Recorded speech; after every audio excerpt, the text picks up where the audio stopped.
que saber qué es el trastorno del espectro autista. El trastorno del espectro autista, o comúnmente como se le conoce como TEA, según el DSM-5, corresponde a un grupo de afecciones caracterizadas por deficiencias persistentes, ya tanto en la comunicación como en la interacción social en diversos contextos.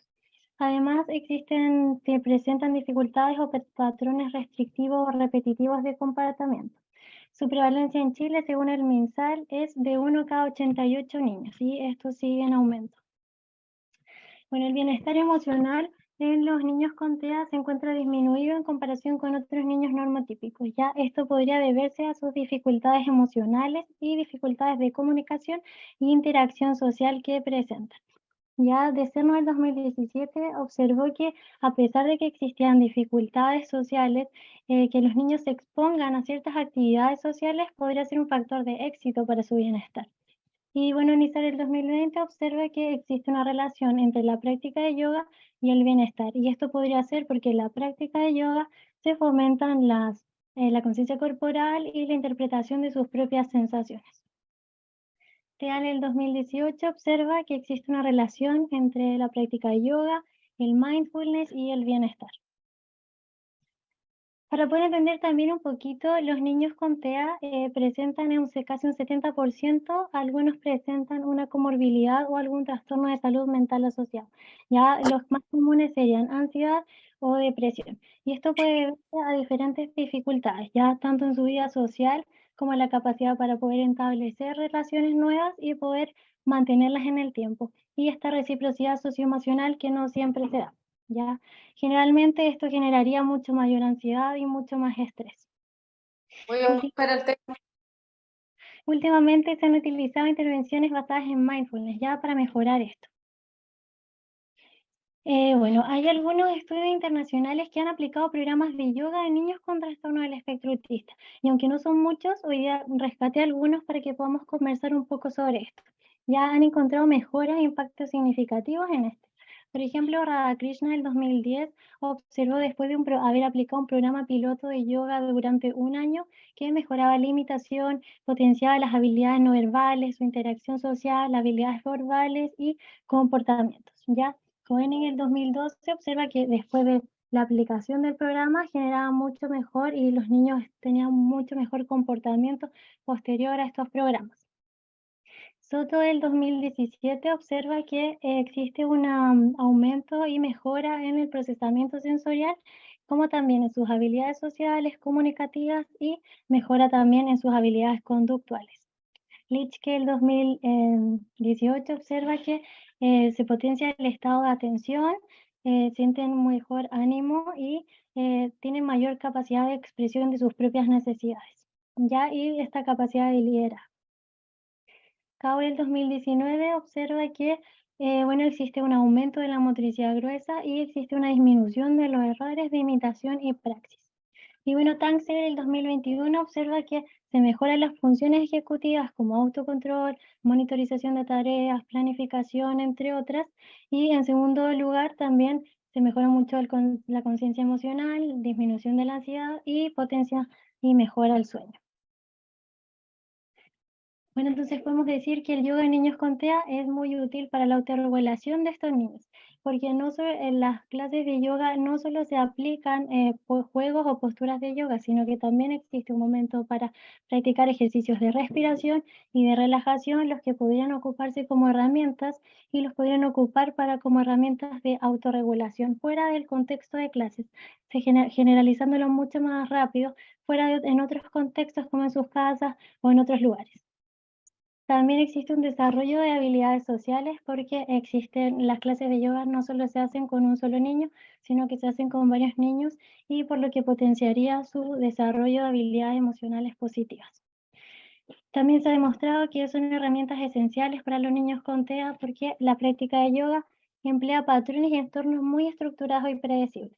Y los niños con TEA en general necesitan una estructura bien marcada para anticiparse a los hechos. Cuando ya conocen la rutina de la clase de yoga, ellos ya se pueden anticipar a lo que viene después y eso ayudaría a que disminuyera también la ansiedad.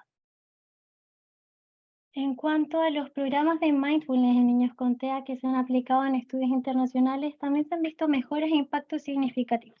Ya, SEMP en el 2019 observa que existe una mejora en los síntomas centrales del TEA, como lo comentaba anteriormente, será la comunicación y la interacción social.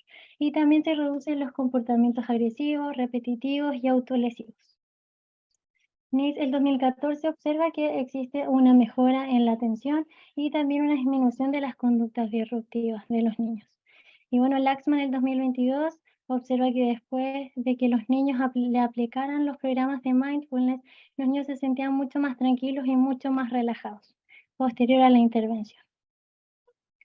Entonces podemos decir que el mindfulness en niños con TEA ayuda a disminuir los problemas de salud mental, aumentar las relaciones interpersonales y por lo que también generaría un mayor afecto positivo, en consecuencia mejoraría su satisfacción personal. Y también hay un aumento de emociones y sentimientos positivos, por lo que reduciría los efectos negativos del estrés.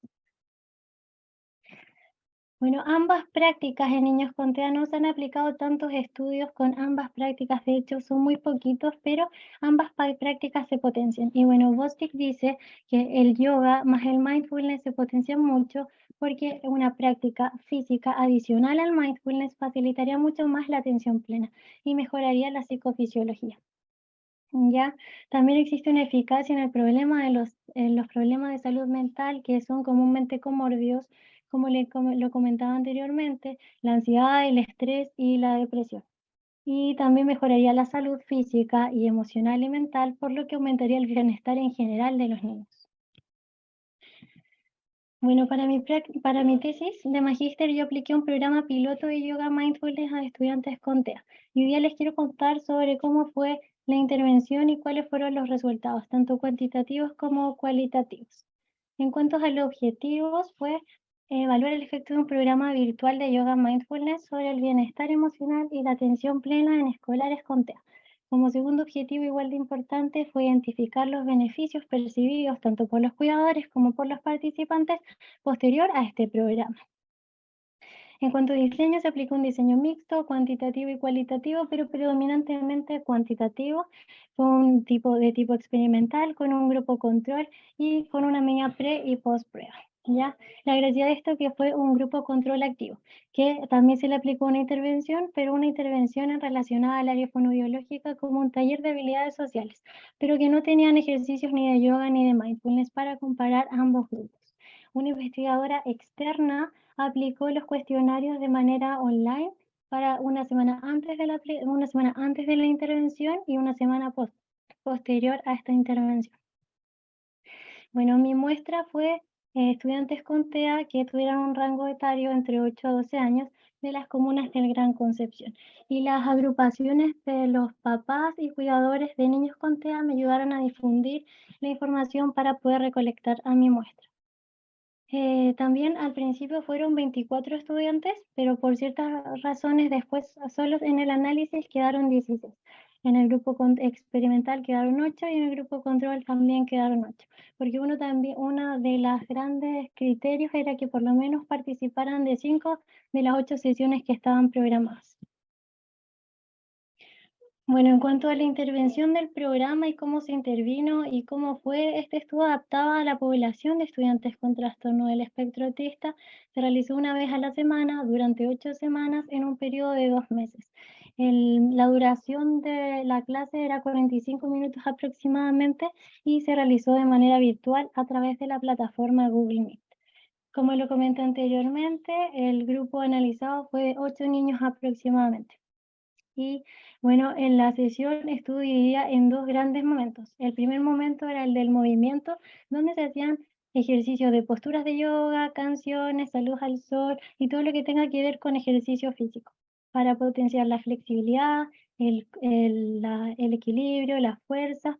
Y el segundo gran momento era el de la calma, que después de que hubiera un cansancio físico, se pasaba al momento de la calma, donde empezaba muy estructurado, o sea, después venían los ejercicios de respiración para potenciar un modo respiratorio nasal y un tipo respiratorio abdominal.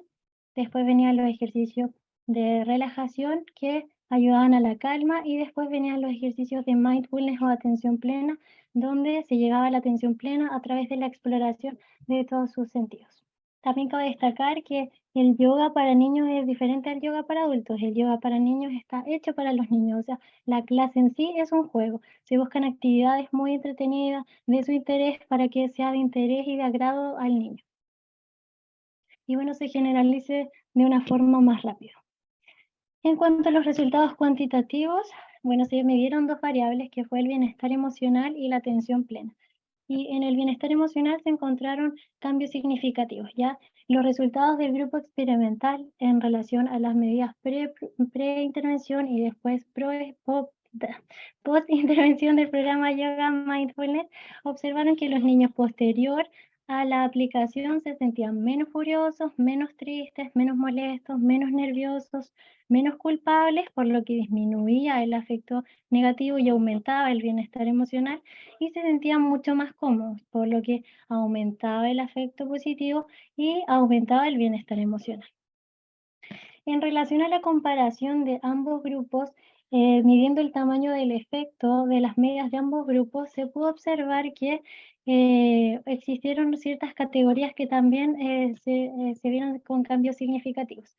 Ya la categoría relajado tuvo un tamaño del efecto grande. Esto quiere decir que el grupo experimental se sintió mucho más relajado en comparación al grupo control. Y bueno, otros medianos tamaño del efecto, o sea, unos leves cambios, los niños se sintieron más felices, más alegres, menos avergonzados y menos tristes. En cuanto a la variable de atención plena, no existieron diferencias significativas en relación a esto. Esto puede ni en cada grupo por separado, o sea, ni por el grupo experimental, ni por el grupo control, ni entre ambos grupos. Y en verdad aquí surgen algunas hipótesis de que quizás la longitud del tiempo y el periodo de las sesiones que se realizaron debieron haber sido más porque en los estudios internacionales y en los que me basé también duraban un poquito más y ellos habían aplicado en niños con TEA. Y bueno, la periodicidad de las sesiones también quizás pudo haber sido un efecto de que no hubieran cambios relativamente significativos en la atención plena. Estos fueron los resultados cuantitativos. En cuanto a resultados cualitativos, la percepción que le dieron los cuidadores y los participantes posterior a la aplicación del programa, ellos observaron y le dieron algunas categorías posterior al programa. Entonces, una de ellas fue habilidades sociales. Ellos observaron que mejoraban sus habilidades sociales, aprendieron a respetar turnos tanto de manera verbal como no verbal, entender que cuando una persona está hablando me tengo que quedar callada y cuando yo hablo los demás también tienen que escuchar, ¿ya? Lograron también empatizar un poquito, ser capaces de ponerse en el lugar del otro. Y en cuanto a bienestar emocional, los niños se sintieron mucho más felices, los papás también observaban que los niños estaban más felices, ellos disfrutaban la clase de yoga o esperaban con ansias el día de la clase, ¿ya? Y los cuidadores también observaron que los niños lograron una autorregulación posterior y en otros contextos fuera de la clase. Ya los niños lograban tomar las técnicas que se habían implementado en las clases o lograban buscar una forma de cómo autorregularse. Por ejemplo, cuando estaban frustrados o enojados, o ellos o respiraban o buscaban alguna manera de autorregularse, ya tomando agüita, etc. Y bueno, en la atención plena, los cuidadores observaron que existió un aumento de la concentración, observaron que sus hijos estaban mucho más concentrados y ambos, cuidadores y participantes, lograron y bueno, concluyeron que se sentían mucho más calmados y que lograron un estado de relajación. Estos tres, habilidades sociales, bienestar emocional y atención plena, ambos cuidadores y participantes lo compartieron, pero los participantes agregaron una nueva categoría que fue resistencia física. Ellos observaron que se sentían mucho más flexibles posterior a la clase de yoga y que el ejercicio físico también lo asociaron a una salud física. Y eso también después estaba relacionado con el bienestar emocional, donde ellos se sentían también mucho más felices. Bueno, como conclusiones es importante considerar que ambas prácticas, tanto la práctica de yoga como la práctica de mindfulness en conjunto, pueden mejorar las relaciones con ellos mismos. Esto quiere decir que mejora su autopercepción. Por lo tanto, también mejoraría la relación con su entorno próximo, tanto con sus familias, con sus compañeros y con sus amiguitos más cercanos. También podemos observar que mejora esta salud física, tanto física, emocional y mental, y por lo tanto también aumentaría su bienestar emocional. Y también es importante que consideremos que pueden incorporarse estas terapias, estos programas de yoga mindfulness como una terapia complementaria a su diagnóstico terapéutico individual. No estoy diciendo que se dejen de hacer estas terapias individuales que son de suma importancia, sino que no podemos olvidarnos que el TEA, su gran dificultad es la interacción social y la comunicación. Y observándolo y exponiéndole a actividades sociales que estén súper protegidas en relación también al bienestar emocional y la autorregulación, siempre les va a hacer bien. Ya, también entender que esta investigación podría guiar a futuras investigaciones a implementar programas de yoga mindfulness en diversos contextos terapéuticos, no solo a nivel educativo, sino que también a nivel de salud. Bueno, esa sería mi presentación. Muchas gracias por su atención.